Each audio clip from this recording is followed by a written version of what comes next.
देखिए अब work from home वाले हैं उनके लिए भी कुछ अलग नियम, कुछ रूल्स हैं क्या आईटीआर के लिए? नहीं, वर्क फ्रॉम होम के लिए ऐसा कोई अलग से बेनिफिट है नहीं।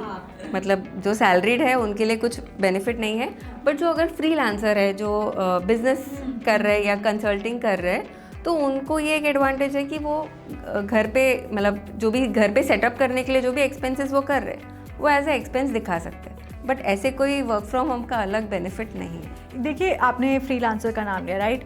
कंटेंट क्रिएटर्स की बात करते हैं ज़रा, ठीक है? कंटेंट क्रिएटर्स जो हैं अभी फ़िलहाल सेबी ने ये भी कहा है कि कंटेंट क्रिएटर्स जिनकी 5 लाख से ज़्यादा फॉलोअर्स हैं जो उन्हें क्या मिलेगा, उन्हें सेलिब्रिटी का टैग मिल जाएगा। अभी जो हमारे प्यारे सेलिब्रिटीज़ हैं, जितने भी इंस्टाग्राम पर क्रिएटर्स हैं, यूट्यूब पर हैं वो और फेसबुक पे हैं, मेटा बेसिकली, तो इन लोगों की कमाई जो है लाखों में है। इनका आईटीआर का क्या सिस्टम है, कैसे भरना है, कौन सा फॉर्म ये भरने वाले हैं?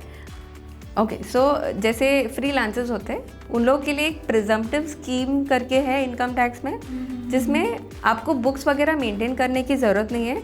आप सीधा का सीधा जो भी आपका रेवेन्यू है उसका सर्टेन परसेंटेज गवर्नमेंट को बता सकते हो कि ये आपका प्रॉफिट है, वो गवर्नमेंट मानेगी कि ये प्रॉफिट है आपका और उस पर टैक्स कैलकुलेट होगा।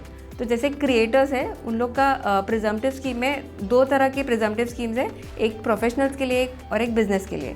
तो एक 44 ADA करके सेक्शन है और एक 44 AD है। तो जैसे ADA है उसमें 50% जो भी आप कमा रहे हो, सपोज आपने 50 लाख कमाए तो उसका 50% आपको प्रॉफिट दिखाना है, 25 लाख के ऊपर टैक्स भरनी है। और बिजनेस में ऐसा है कि 6% का लिमिट दिया हुआ है, तो अगर आपने 1 करोड़ कमाया तो 6% आप दिखा के उस पर ITR फाइल कर सकते हो। तो एक ITR 4 करके होता है जो जनरली फाइल होता है फॉर प्रिजम्पटिव इनकम। इसमें एक चीज़ का बहुत ध्यान देना है कि अगर आपका इनकम 20 लाख के ऊपर है तो आपको GST रजिस्ट्रेशन एप्लीकेबिलिटी चेक करनी है आपकी। ओके। तो GST में जैसे टर्नओवर का लिमिट है 20 लाख का, तो अगर आप कंटेंट क्रिएटर हो, आपको 20 लाख के ऊपर आ रहा है तो आपको चेक करना है कि मुझे GST रजिस्टर करना पड़ेगा। तो वो एक चीज़ ध्यान देनी चाहिए कंटेंट क्रिएटर्स के लिए अलग से आईटीआर फॉर्म है ना, आईटीआर 1 और 2 नहीं ना?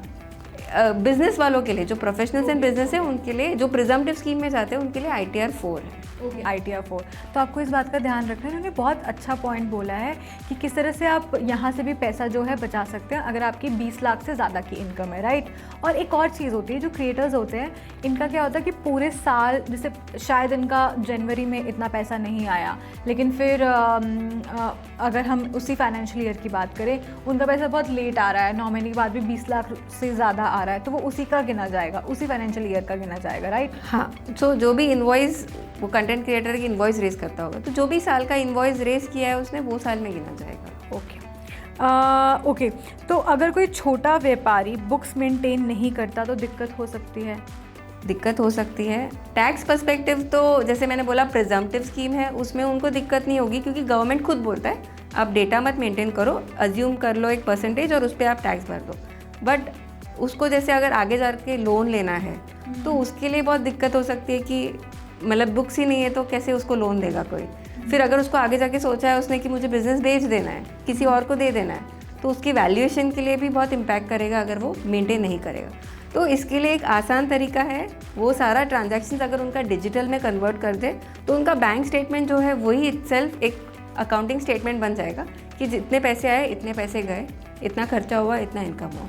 तो एक सिंपल वेज में वो स्टार्ट कर सकते हैं कि एक अलग बैंक अकाउंट बना दे कंपनी का और उसमें सारे ट्रांजैक्शंस ऑनलाइन ही करें, कैश में ना करें।